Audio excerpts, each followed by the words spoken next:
As far as tourniquets go, there are a number of ones that you can use. There are a number of these that are approved by the Committee for Tactical Combat Casualty Care, TCCC, that have been proven in combat.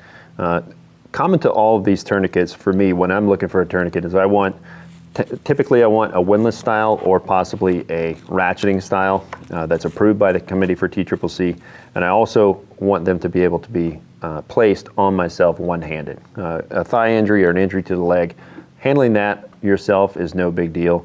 It becomes a little more tricky doing an injury to an upper extremity with one of these with one hand, but that is kind of a requirement because these are kind of, you know, for that concealed carry kind of situation, or the military or law enforcement guy that gets shot and needs to handle that really quickly by himself before anybody gets there to help. So being able to put it on one-handed is another thing that I look for. So I'll give you 3 great examples of windlass style tourniquets that fit that bill. The first one being the CAT, all right, the Combat Application Tourniquet. This is the one that I carried most often in Iraq and Afghanistan, and this one is proven in combat. It's an outstanding tourniquet.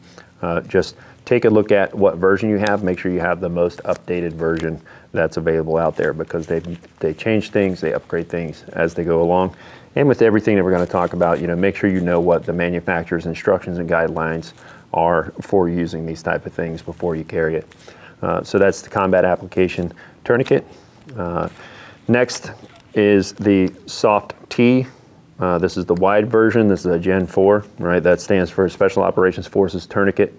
Special Operations Forces Tactical Tourniquet Wide, right? So used to, this was a 1-inch band. They've since changed it to a 1.5-inch band, which I think is a better design, and there's some other design features that they've upgraded. So again, make sure you got the most up-to-date that you're carrying. Then from there, SAM XT, the SAM Medical. SAM XT is the SAM Extremity Tourniquet, the same company that makes the splinting interventions, the splinting gear that I use, makes this tourniquet, and this is an outstanding tourniquet as well. But again, make sure that you've got the most updated one. There was one that was voluntarily recalled that had straight stitching along here. This one actually has a boxed X stitch, and that is the newest version. So the SAM XT is outstanding. So those are 3 windlass style tourniquets that I recommend. The 2 ratcheting style tourniquets that I recommend are both from Rev Medics. This is the TX2, which is TX 2-inch, and the TX3, all right, TX 3-inch. I like both of these. I prefer the 2-inch for upper extremities, and I prefer the 3-inch for lower extremities. You can get away with one for both. This just has a little better surface area that it spreads the tension across on a thigh, so I like these tourniquets as well. But those are ratcheting style tourniquets, whereas these have a windlass that you turn to tighten. These are actually ratcheting style, and these are very easy for everybody to use because your mechanical advantage comes from clicking those tight. All right, so great tourniquets, all TCCC approved. Then the last tourniquet I want to talk about is the RATS tourniquet, the Rapid Application Tourniquet System. This was designed by a buddy of mine, Jeff Kirkham.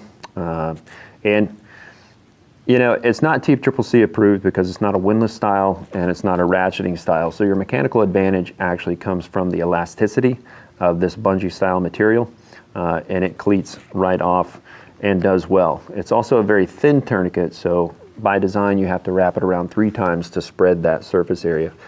So I personally don't mind these tourniquets, but they're not TCCC approved. So does that mean they don't work? No, it doesn't mean that. It just means that it's not been approved by them, and probably because it's not a windlass style or a ratcheting style. But I do carry these. One, they're a lot more compact, so they fit easily in a smaller profile if I want to just put one in my pocket for a concealed carry. Not concealed carry, the tourniquet, concealed carry weapon, and I have this tourniquet in my pocket. Although technically I guess that's concealed as well. But it's great for pediatrics, it's great for kids. These a lot of times are too big, depending on how big your kids are. They kind of got to grow into these, so these are great to have for kids. And they're really great for dogs, or any other animal really. No. So those are a lot of examples. Anything outside of that, I either don't have any experience with or I have experience with and I don't recommend it. So those are the ones that I prefer to go with as far as the tourniquet. Choose one. Never carry just one tourniquet. Understand, one, you have 4 extremities, but you also need to understand when we talk about how to use these to intervene on a life-threatening bleed. If one doesn't work, you're going to need a second one. So rather than improvise that second one, I just go ahead and carry at least 2 of these.